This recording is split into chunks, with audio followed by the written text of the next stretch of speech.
오늘 읽은 이 마가복음 9장의 말씀은 참 이해하기 어려운 말들입니다. 아침부터 읽기에는 조금 무시무시한 느낌을 주는 말이 기록이 아닐 수 없습니다. 어떤 때는 과연 이것이 사랑의 화신인 예수님이 하신 말씀일까라고 할 정도로 좀 의심이 갈 정도로 좀 우리의 마음을 싸늘하게 만드는 구절이 아닐 수 없습니다. 팔을 잘라내라, 발을 자르라, 눈을 뽑아내라. 굉장히 강력한 어조로 이렇게 말을 하고 있습니다. 그래서 우리가 이해하기도 어렵고 또 받아들이기도 어려운 말들이 아닐 수 없습니다. 그런데 우리들이 알고 있듯이 성경에는 정말 여러 종류의 다양한 글들이 모여 있습니다.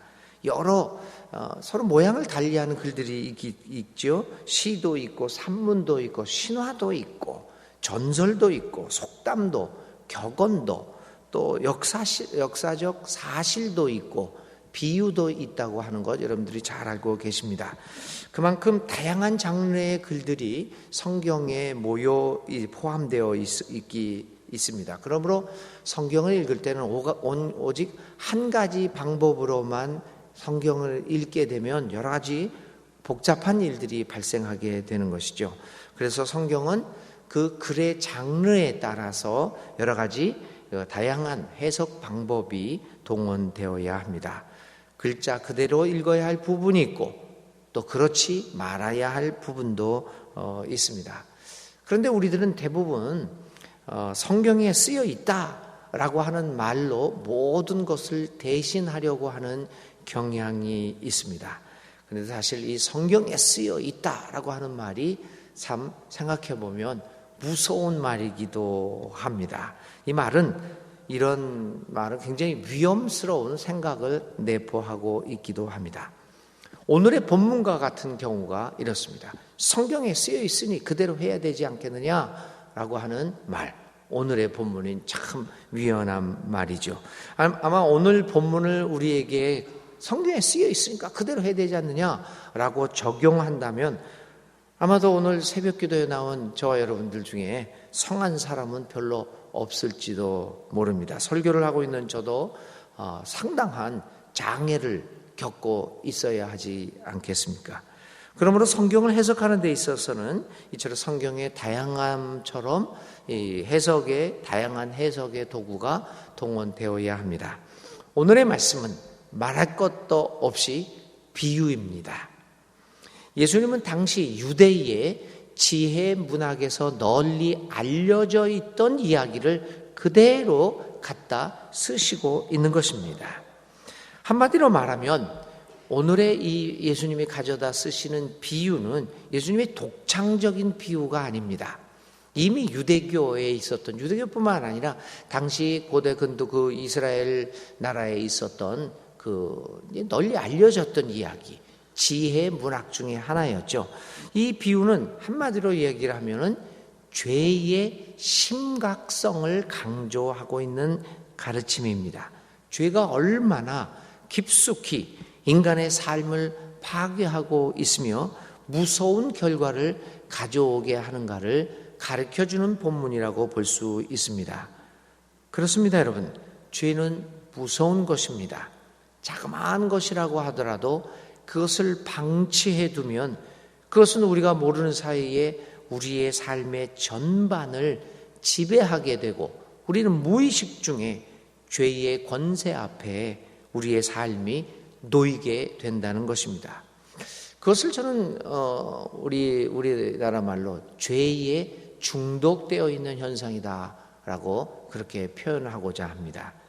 중독 현상이라고 하는 것은 사실 어떤 거냐면 몸의 메타볼리즘이라는 그 대사 기능이 특정한 요소에 대하여 길들여 있는 겁니다. 우리의 몸의 대사 기능이 저절로 내가 의식도 하지 않았는데 저절로 그렇게 되는 것이죠. 예를 들면 도박도 그렇죠. 내가 꼭 도박을 해야겠다 안 해야겠다 이런 것보다도 그 모든 몸의 그것들이 거기에 길들여져 있으니까 자기도 모르는 사이에 거기에 가게 되는 겁니다. 술 중독도 그렇고 담배 중독도 그렇고 게임 중독도 그렇고 나의 의지와는 상관없이 나의 몸의 대사 기능이 그렇게 되어 있는 것입니다. 바로 여기서 우리는 죄의 무서움을 죄의 중독 현상이라고 볼 수 있을 것입니다. 죄는 우리로 하여금 이처럼 중독 현상을 일으키게 만드는 무서운 것입니다. 더 무서운 것은 중독 현상은 금단 현상을 가지고 온다는 겁니다. 익숙해 있는 것을 그만두면 몸이 견딜 수 없이 되는 것입니다. 게임도 도박도 술도 담배도 이렇게 중독되어 있다고 한다면 그것을 그만두면 우리의 몸이 견딜 수가 없습니다. 죄 중독에 빠진 사람은 죄를 그만두면 몸이 죄를 짓고 싶어서 견딜 수 없는 금단 현상도 가져온다는 것입니다. 그래서 오늘의 말씀은 죄를 끊는다고 하는 것은, 죄를 이기는 것은 몸의 사지를 끊어지는 듯한 아픔이 있어야 한다는 것을 강조하고 있습니다. 중독된 몸은 몸의 사지를 끊는 것 같은 고통이 없이는 이길 수 없는 무서운 것임을 다시 한번 강조하고 있습니다. 죄라고 하는 것은 이렇게 눈이 뽑히고 팔이 끊어지고 발이 끊어지는 것 같은 그러한 고통이 없이는 이겨낼 수 없는 참으로 무서운 것임을 우리에게 말씀하고 있습니다. 어쩌면 예수님의 십자가에서 고난은 우리의 이 같은 죄의 무서움을 가르쳐주고 있는지도 모릅니다. 주님이 죄로 인하여, 우리들의 죄로 인하여 예수님께서 십자가에서 죽어가는, 창에 찔리고 못에 박히고 매를 맞고 하는 그 수많은 고통 속에서 돌아가시게 됩니다. 그것이 바로 우리의 죄의 결과임을 보여주고 있습니다. 그러면 예수님께서 우리에게 말씀하시고자 하는 이 중독 가능성이 있는 죄는 어떤 것들입니까? 오늘의 본문은 모두 4가지 종류의 죄를 말하고 있습니다. 그것을 끊어내야만 오늘 우리가 예수님 안에서 제자로서의 삶을 살아갈 수 있음을 우리는 보게 됩니다. 오늘의 본문은 모두 4가지 종류의 죄를 말하고 있는데, 그리고 그것은 가장 근본적인 죄의 모습을 보여주고 있는 것입니다. 먼저는 작은 자들로 하여금 죄를 짓게 만드는 것입니다. 자신이 죄를 저지를 뿐만 아니라 다른 사람으로 하여금 죄를 짓도록 만들어내고 있는 우리의 삶의 구조들을 말하고 있습니다. 사실 내가 다른 사람들로 하여금 죄를 짓게 한 적은 별로 없는 것 같습니다. 그러므로 이 말은 나와 별 상관이 없는 것 같이 들립니다. 그러나 예수님의 이 말씀은 단순히 개인의 도덕적인 삶을 삶을 향하고 있는 것은 아닙니다. 이 말씀은 오히려 우리의 사회적 상황을 이야기하고 있습니다. 예수님 당시의 유대 사회는 어떤 사회였습니까? 가난한 자들, 약한 자들, 형편없이 사회적으로 작은 자들로 하여금 어쩔 수 없이 죄인이 되도록 그렇게 양산하던 사회입니다. 많은 율법을 만들어 놓았습니다. 그리고 율법을 중심으로 하는 사회 제도는 많은 가난한 유대인들, 많은 그 작은 자들로 하여금 도저히 지킬 수 없는 것들이었습니다. 그래서 이 작은 자들 가운데서 죄인들이 유독이 많았던 것은 이러한 율법 제도가 그들을 죄인으로 만들어 갔기 때문입니다. 이런 율법 저런 율법 세우면서 도저히 가난한 사람들은, 작은 자들은 도저히 지킬 수 없는 것들을 무수히 만들어내었습니다. 안식일 제도도 그랬죠. 그 외에 수백 가지의 율법적인 그러한 금지 사항들은 작은 자들로, 가난한 사람들로 하여금 도저히 지킬 수가 없게 만들었고, 그래서 그들은 스스로 죄인들로 살아갈 수밖에 없었던 것입니다. 그래서 다수의 약하고 힘없는 사람들로 하여금 죄인 되게 하는 그런 사회의 모습은 안 된다는 것을 이야기하고 있습니다. 우리나라 말에 유전무죄, 무전유죄라는 말이 있죠. 우리 한국 법률 제도에서 그런 거 너무나 잘 알고 있습니다. 이거 분명히 뭐 해야 되는데 돈이 많으니까 죄를 안 받습니다. 근데 사실 그거 별것도 아닌 거 가지고 몇 년씩 너무 배고가 고파서 빵집에서 빵 하나 훔쳤다고 몇 년을 살게 만들고, 그러나 수조를 하더라도 집행유예로 나오고, 아니면 아예 그것은 사회 통념상 그렇게 큰 사업을 운영하다 보면 어쩔 수 없이 하는 것이다. 이렇게 무죄로 나가고. 자, 왜 이런 일들이 납니까? 바로 작은 자들로 하여금 죄를 짓게 만드는 이 사회. 이것을 오늘 주님은 이러면은 안 된다 이야기하고 있습니다. 교회에서도 마찬가지 아닙니까? 돈이 있으면 훌륭한 교인 생활을 할 수 있고, 돈이 없으면 훌륭한 교인이 되지 못하고 있는 신앙 제도를 고쳐 나가야 합니다. 물질력이 교회 내에서 정말 훌륭한 교인이다, 아니다를 구별시켜 나가는 현상을 만들어내고 있다면, 오늘 우리는 우리 사이에서 작은 자들로 하여금 죄인 되게 하는 일들을 자행하고 있는 것입니다. 주님은 말씀하십니다. 작은 자들을 하나라도 죄짓게 해서는 안 된다 말하고 있습니다. 오늘의 우리 한국교회가 귀담아 들어야 할 소리가 아닐 수 없습니다.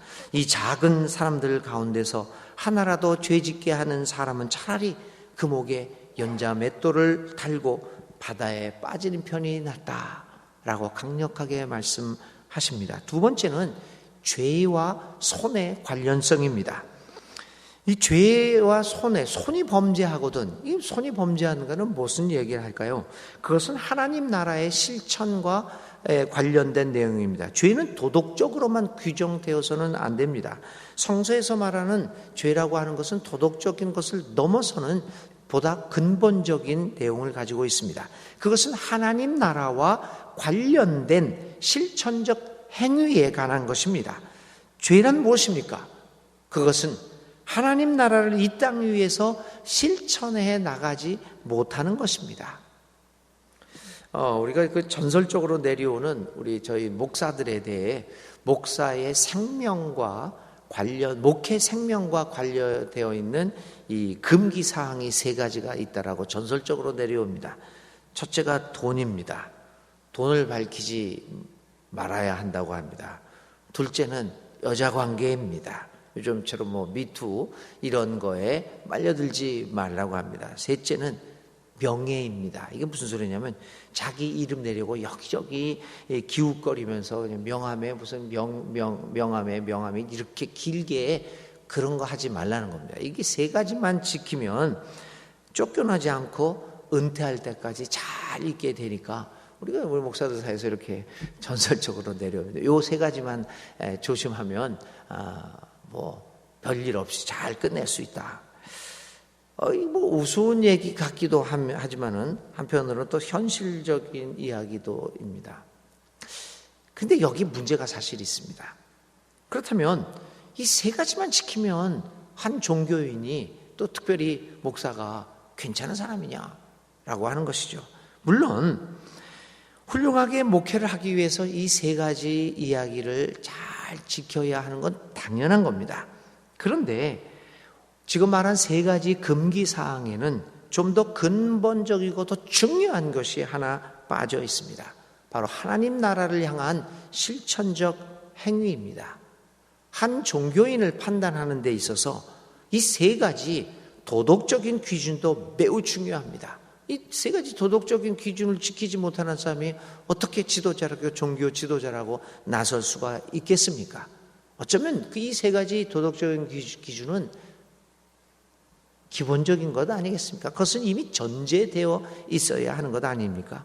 그런데 이것보다 더 중요한 것은 그 목사가, 그 종교인이 하나님 나라의 실천적인 행위를 그의 목회 활동을 통하여 하고 있느냐 하는 겁니다. 하나님의 나라의 가치를 그의 목회 행위를 통해서 조금씩 이루어 나가고 있느냐 하는 겁니다. 아무리 돈을 안 밝히고 여자 관계도 깨끗하고, 그리고 뭐 다른 일들을 뭐 이렇게 도덕적으로 뭐 지적할 만한 일이 없다고 해서 그 목사가 훌륭한 목사냐? 아니라고 하는 겁니다. 아마 도덕적으로 그 금기사항을 잘 지키고 있다. 아마 들키지 않고 할 수도 있겠죠. 그가 이런 금기사항을 잘 지켜나간다고 하더라도 그의 교회가, 목회가 그 하나님 나라의 행위를 전혀 하지 않고 있는데도 문제가 없다면 그건 더 무서운 것입니다.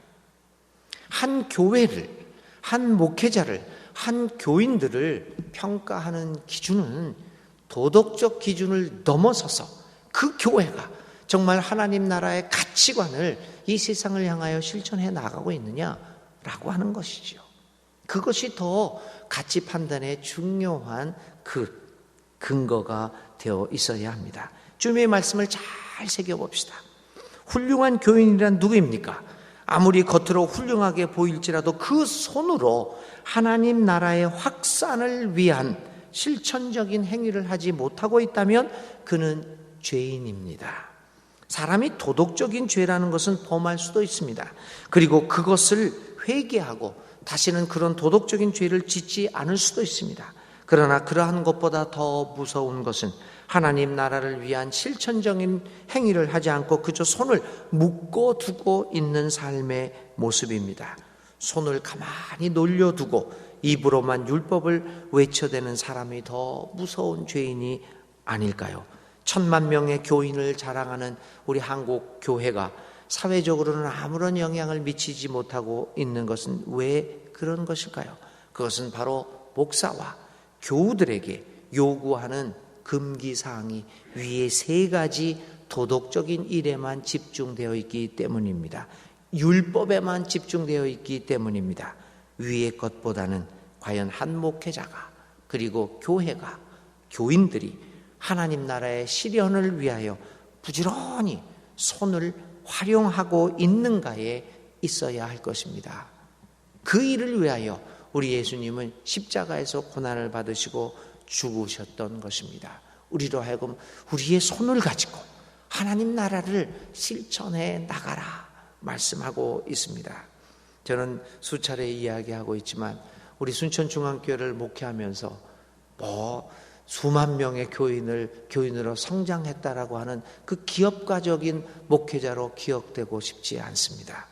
저는 우리 순천중앙교회를 목회하는 동안 우리 순천중앙교회가 하나님 나라의 가치관을 우리의 행위들을 통하여, 우리의 제도들을 통하여 하나씩 하나님 나라의 가치관을 실천하는 교회가 되었으면, 우리 교우들이 되었으면, 그런 목사로 살아갔으면 하는 것이 저희의 목회를 위한 기도입니다. 우리의 행위들, 우리가 하고자 하는 일들, 우리가 하고 있는 모든 제도들이 하나님 나라의 가치관에 비춰서 하나씩 바꿔나갈 수 있다면 얼마나 좋겠습니까? 우리의 손을 가지고 이렇게 하나님 나라에 적합한 일들을 할 수 있는 교회와 교우들이 될 수 있기를 간절히 기도드립니다. 그 일을 위하여 우리 주님은 오늘도 고난을 받고 계십니다. 또 우리 발이 갖고 있는 죄의 의미성을 한번 생각해 볼까요? 작은 자, 손, 그 다음에 발입니다. 이 죄는 우리의 관심 대상과 관련이 있습니다. 발은 우리의 기호를 의미합니다. 발은 우리가 좋아하는 것을 의미합니다. 내가 싫어하는 곳을 가고자 할 때는 내 발걸음이 무거워집니다. 발을 옮기기가 싫습니다. 그러나 그 반대로 내가 관심이 있고 좋아하는 곳을 가고자 할 때는 발걸음이 가벼워집니다. 이처럼 발이라고 하는 것은 우리의 관심과 기호의 대상과 깊은 연관이 있는 것 아니겠습니까? 오늘 우리의 발걸음은 어디를 향하고 있는 것일까요? 진리를 향한 발걸음이 가볍습니까? 아니면 우리의 향락을 위한 발걸음이 가볍습니까? 학생들이 학교를 갑니다. 학교를 향한 발걸음을 가볍게 디딛는 아이들은 학교를 좋아하는 아이들입니다. 그 반면에 학교 가는 발걸음이 무겁고 대신에 오락실이나 혹은 PC방으로 가는 발걸음이 가벼운 아이들은 거기에 더 관심이 있는 것 아니겠습니까? 주님은 우리의 관심이 어디에 있는가를 주목하십니다. 주님의 고난을 기억하고 이해하는 사람들의 발걸음은 섬김의 장소로 향할 것입니다. 그러나 영광만을 바라보는 사람의 발걸음은 다스리려고 하는 자기의 명예만을 위한, 자기의 위치만을 위한 자리로만 향할 것입니다. 오늘 우리의 발걸음은 어디를 향하고 있는 것입니까? 만약 내 발이 너를 죄짓게 하거든, 엉뚱한 관심 있는 곳으로 너를 데리고 가거든, 차라리 그것을 찍어버리라 주님은 말씀하십니다. 오늘 우리의 관심이 어디에 있는가를 하나님 앞에서 생각해보고 하나님 나라를 향한 관심으로 우리의 관심을 바꿔야 할 것입니다. 네 번째로, 그리고 마지막으로는 죄와 눈의 관련성입니다. 눈은 시간인데, 그것은 시각인데, 그것은 바로 가치관을 의미합니다. 우리의 마음을 의미합니다. 우리의 생각을 의미합니다. 사람은 자기의 생각대로 바라봅니다.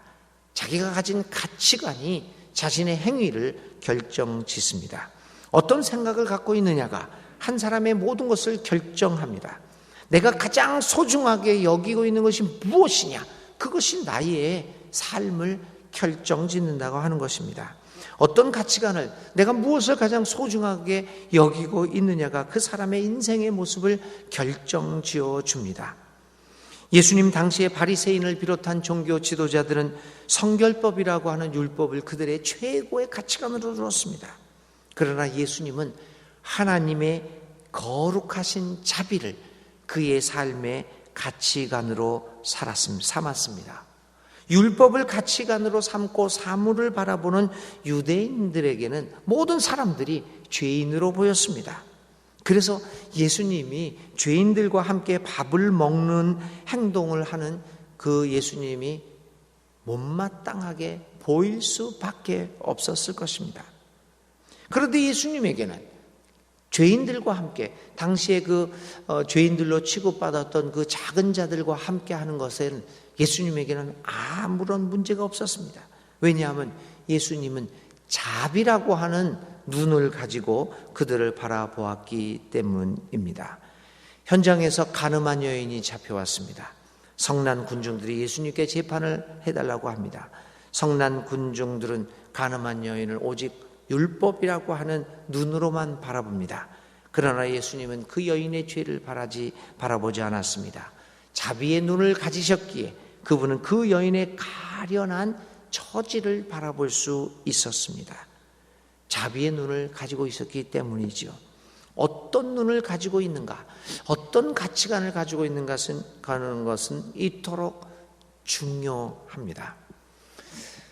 한 목회자가 살아가는데 어떤 가치관을 가지고 있느냐라고 하는 것은 한 교회의 목회 방향을 결정짓습니다. 한 나라에서 어떤 대통령이 어떤 가치관을 가지고 있느냐고 하는 것은 한 나라의 모습을 결정짓습니다. 우리는 지난주 한 대통령이 어떤 가치관을 가지고 있었던, 어떤 특정한 가치관을 가지고 있었던 전 대통령이 구속되어지는 것을 보았습니다. 그에서 드러나는 그 모습들을, 이렇게 죄악들을 이렇게 보면서 우리가 한 가지 깨닫는 건 뭡니까? 그분의 가치관은 오직 돈이었구나. 돈을 번다고 하는 것은, 돈을 번다는 가치관이 가지고 있었기에 모든 것을 거기에 집중시켰구나. 그런 것들을 이렇게 보게 됩니다. 그러면서 한 사람이 가지고 있는 가치관이 얼마나 중요한 것인가. 오늘 우리들의 삶을 한번 생각해 봅시다. 내가 내리고 있는 결단을 생각해 봅시다. 나는 어디에다가 가치를 두고 있는가. 우리가 오늘의 삶 속에서 쉽게 저지르고 있는 수많은 죄들은 이 같은 우리의 눈과 관계가 있습니다. 오늘 주님의 가치관을 가지고 있다면, 주님의 자비의 눈만 가진다면 우리 사이에 존재하는 쓸데없는 경쟁과 차별과 소외와 정죄 등의 죄가 사라지지 않겠습니까? 오늘 우리들은 어떤 눈을 가지고 있는 것입니까? 주님이 말씀하십니다. 내 눈이 너를 죄를 짓게 하거든 차라리 그것을 빼버려라. 오늘 고난주간 두 번째 날에 주님의 말씀에 귀를 기울입니다. 우리의 마음으로, 우리의 눈으로, 우리의 손으로, 우리의 발로 죄를 짓지 맙시다. 작은 자들로 하여금 죄를 짓게 하지 맙시다. 이 우리의 죄 때문에 우리 주님께서는 오늘도 십자가에 못 박혀 죽으십니다.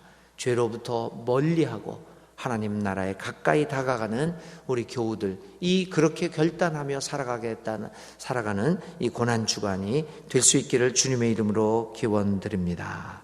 기도하겠습니다. 하나님, 오늘 우리의 주위의 삶을 생각해 봅니다. 오늘 우리가 작은 자들로 하여금 죄를 짓게 만들고 있는 것은 아닌지, 하나님, 우리의 손과 발로서 눈으로 죄를 짓고 있는 것은 아닌지 생각해 보게 하여 주옵소서. 우리의 죄의 심각성 때문에 오늘 주님께서 십자가에 못 박혀 죽으셨던 것을 기억합니다. 하나님, 죄에 빠진 우리의 눈과 손과 발이 아니라 하나님 나라를 위하여 열심히 바라보고 일하고 관심 갖고 또 우리 서로 협력하여 하나님의 나라를 이루어 나가는 우리 모두가 되게 하여 주시옵소서. 예수님의 이름으로 간절히 기도를 드립니다.